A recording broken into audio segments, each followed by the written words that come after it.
We moved here 3 years ago, but it was the first house that we bought. We'd rented previously and we wanted really to get onto the property ladder. We looked around and eventually myself and my wife settled on this property here. It's a 1931, I think it was built in, semi-detached house. It's got a bathroom, 3 bedrooms, 2 reception rooms and a conservatory on the back.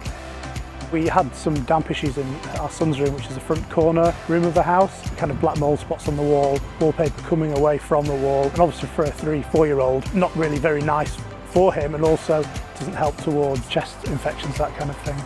We noticed the render on the outside of the house was very old, discoloured, didn't look great, and also some quite big cracks around where his room was, but also on other parts of the house as well. It was important for us to have somebody from the company to come out and actually look at the property for us. In this case, Joel came out and gave us his expert advice.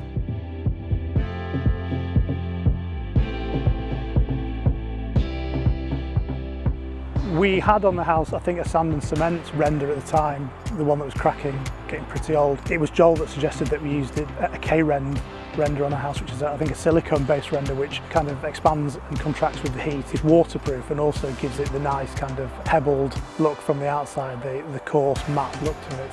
For the first week, the guys pretty much took the old render off, hacked the old render off, which was a hard job for them. From what they're saying, a really well baked on render with it being quite old.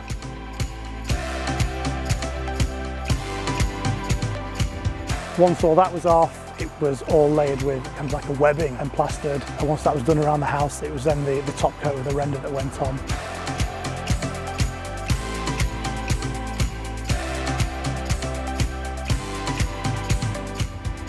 They worked hard and they worked long hours. They would tell us, what they were going to do during the day. Joel also formulated a plan during, him coming out, giving us some independent advice. We're glad that we chose Cooke Plastering. Something that we thought might be a really complicated, expensive, long and drawn out process was turned into something that was really manageable. I'd certainly recommend Cooke Plastering. I mean, how the house looked prior to having the work done and how it looks now, it looks like a completely different house. Hopefully this will last for a good 15, 20 years plus. If we ever wanted to sell the house, you or I as a buyer would walk towards a house. The first thing you see is the outside. It's first impressions, isn't it? And certainly that's what we wanted to get with the rendering, against the windows that we've got done. It looks great. It took a couple of weeks to finish, but the hard work that the guys put in and the professionalism was great. I couldn't really fault it.